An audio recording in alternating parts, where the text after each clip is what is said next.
Olá, queridos plantoides, tudo bem com vocês?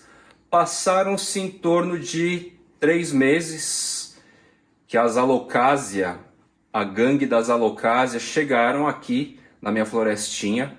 Elas estão atualmente no terrário aquário, no mesmo potinho pequenininho original. E hoje é o dia do replante, são 3 meses depois. Eu vou passá-los, esses bichinhos, as Alocasia, para vasos individualizados, só que maiores. Já era individualizado antes, só que agora vão ser vasos maiores. Chegou esse momento.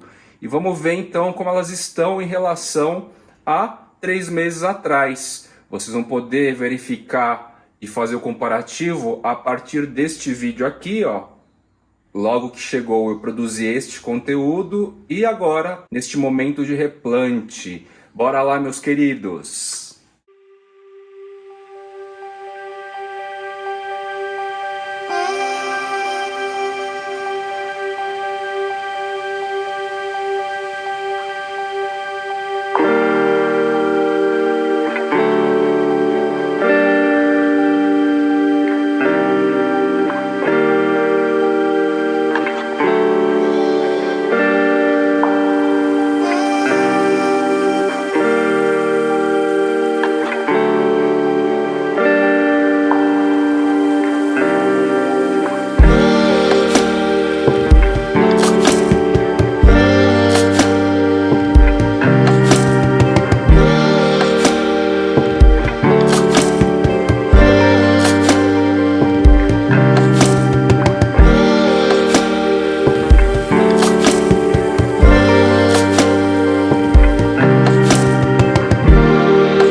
Bom, ao nosso lado esquerdo aqui a gente tem as bichinhas, a gangue das Alocasias.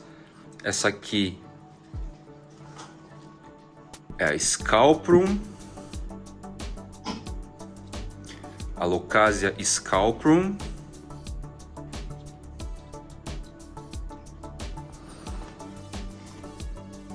A gente tem aqui a Alocasia Melo.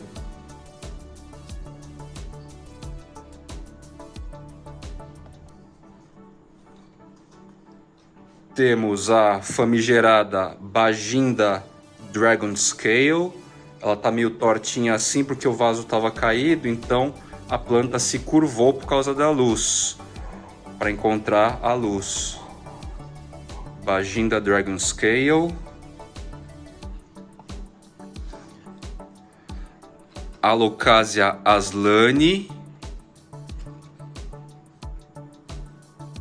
que está com um brotinho lateral aqui, inclusive, ó. 2 folhinhas. E por fim,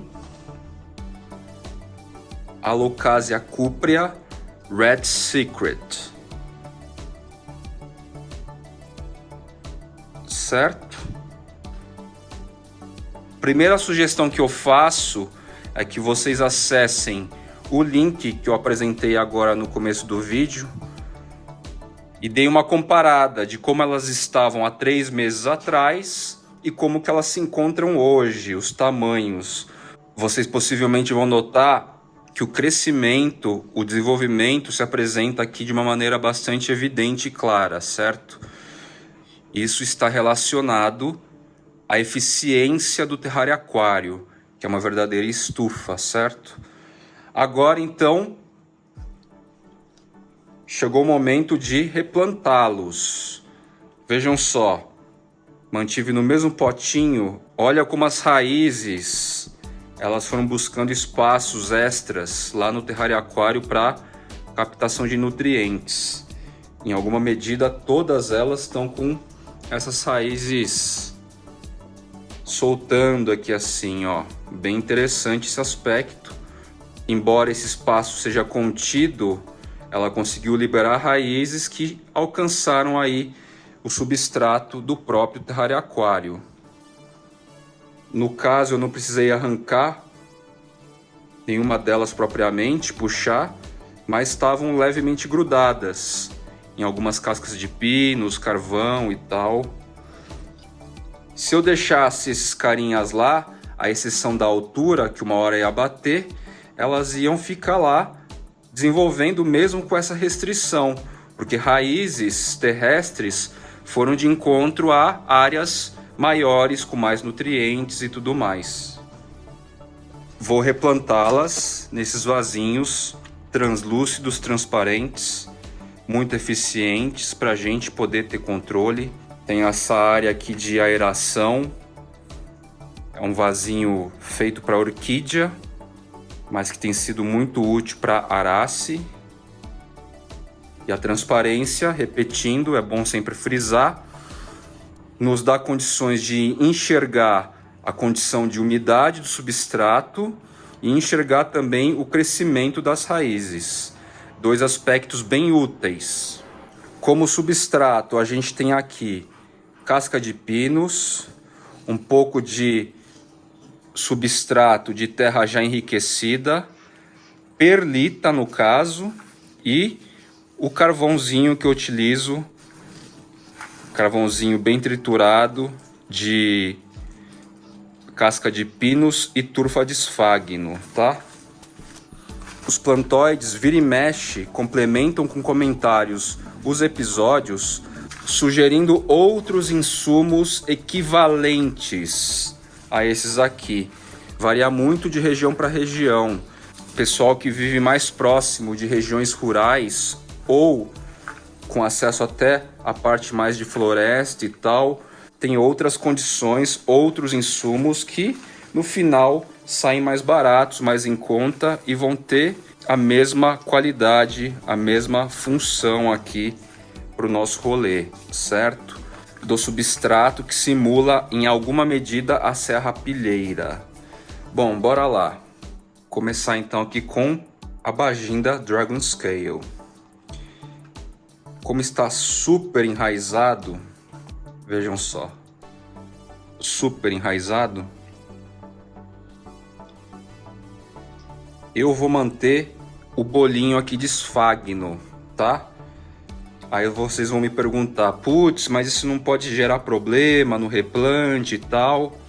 Então, para sanar essa dúvida, eu vou mostrar apenas um dos casos, dentre dezenas aqui, só para vocês terem como exemplo.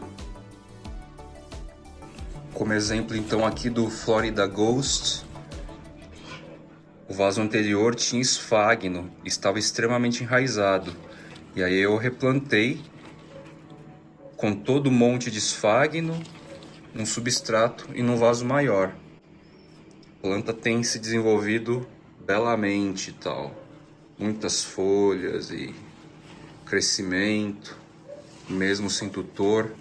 Ela tem entregue folhagens cada vez mais adultas. Então aqui é só o exemplo para mostrar para vocês que esse replantio com a totalidade do esfagno não gera prejuízo, como este caso. E eu tenho mais uma dezena de casos assim, onde eu aproveitei o esfagno anterior, mantive, porque estava muito enraizado, né? E só aumentei o vaso, complementando com substrato próprio para as arace.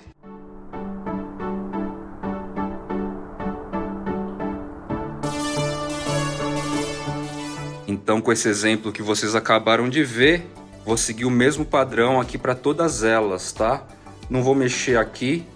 Eu tenho a ideia de que bactérias, fungos, a oleosidade na nossa mão, manipulando demais a raiz, não faz bem para elas.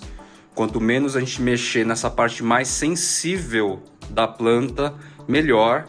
Elas já estão acostumadas assim, então elas só vão encontrar uma condição mais favorável agora para crescimento e seguem o jogo delas com a mínima influência, certo?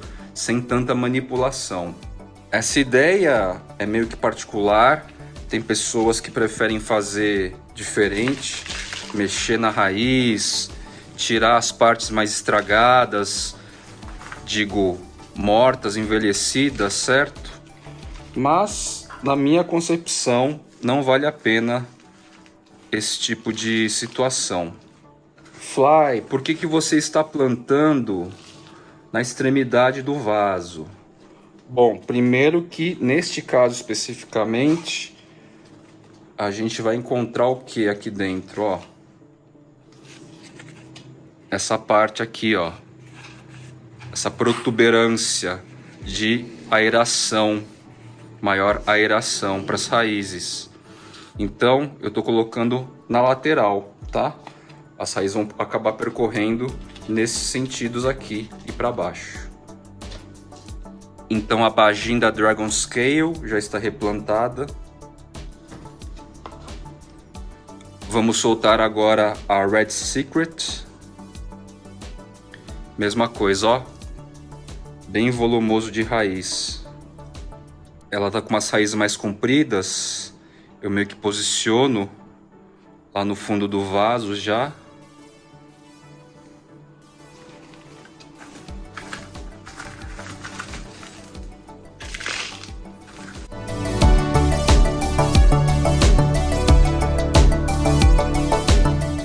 Só um detalhe, plantoides. O Philodendron Florida Ghost, que vocês viram, com um monte de esfagno aplicado diretamente na reposição, no replantio, ele já está neste contexto há mais de um ano, tá? Eu tenho essa planta desde 2019, isso, desde 2019. Só para vocês terem uma referência de tempo também nesse tipo de técnica, né? Que no final das contas acaba sendo bem prático pra gente. A Aslane aqui tá com uma mudinha. Eu não vou me arriscar a mexer ainda porque ela tá meio pequena, certo?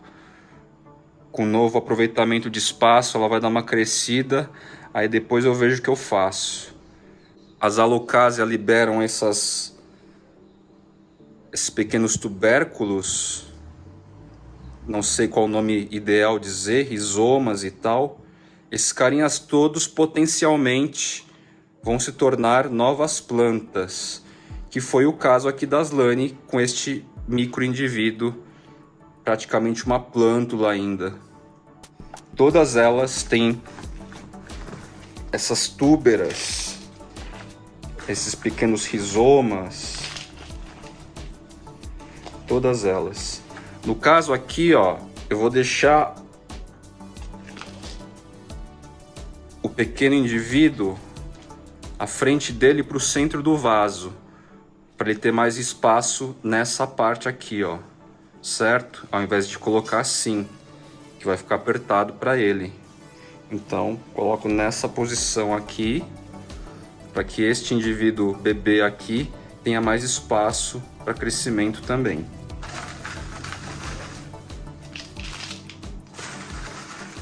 As raízes, no caso, né?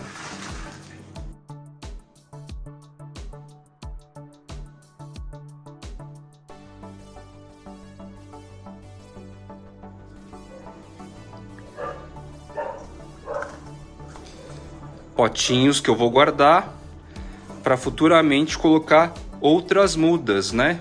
Por exemplo, as mudinhas do Anthurus scandens, que supostamente vão eclodir das sementes e que foi visualizado, apresentado aí todo o processo no episódio anterior, cultivando Anthurium a partir de sementes.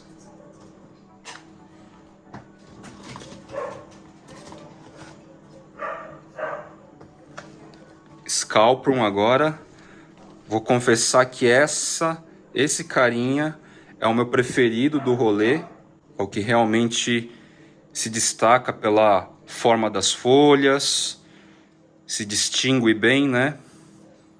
Tem umas nervuras bastante acentuadas. Acho essa folhagem bem interessante e adulto tende a ficar mais interessante ainda. As raízes estão bem mais expressivas aqui, mais desenvolvidas, ó. Isso aqui é um pouco do que a gente chama de enovelamento, né? Elas ficam bem enroladinhas assim.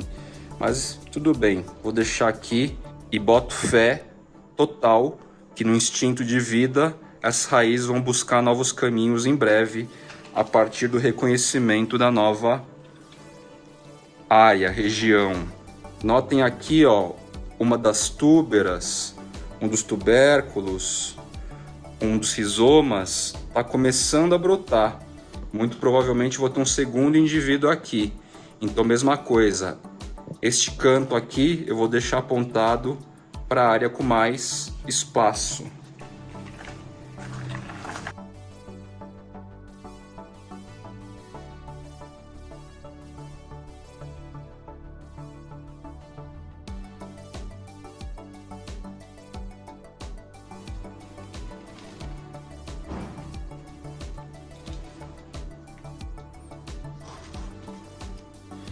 E a Alocasia Melo, minha segunda preferida, da gangue das Alocasia, cresceu bastante. Ela é naturalmente menor, ela fica menor, ela fica mais ou menos o tamanho da Alocasia Black Velvet adulta, né?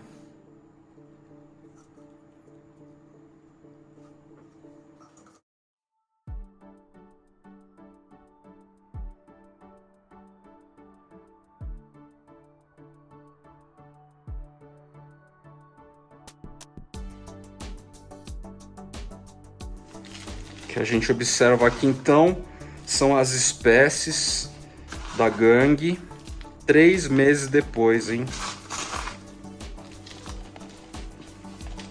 Recursos como estufa, terrário e aquário são praticamente imbatíveis no sentido de eficiência, tá? Foram poucas experiências no terrário e aquário que não foram bem sucedidas no sentido do crescimento relativamente acelerado, assim, num contexto como esse, oferecido a elas.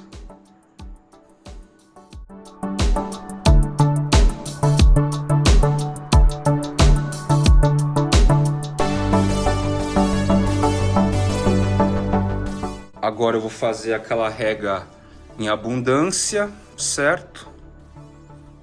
Importante depois do replantio.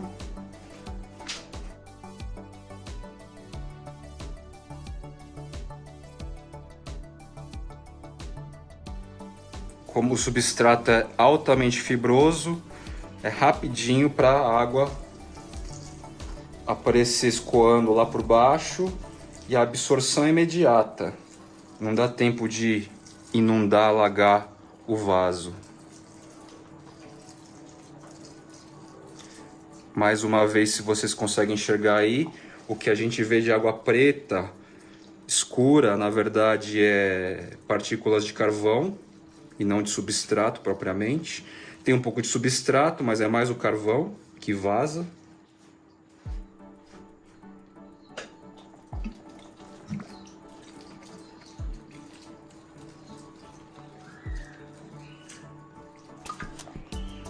Eu tirei agora do terrário aquário, certo? Então, o que eu faço sempre? Eu borrifo sempre as folhas, com um pouco mais de frequência. No caso das alocásias, já fiz experiências anteriores, elas não sentem a transição. Filodendro não sente a transição de um terrário aquário, de uma estufa para ambiente aberto, seja indoor ou outdoor. E Anthurium também não. Agora, begônia, boa parte sente, muito, sente até demais. Então o indivíduo tem que sair grande já do terrário aquário. Talvez a única begônia que não sentiu tanto, curiosamente, foi a begônia acetosa.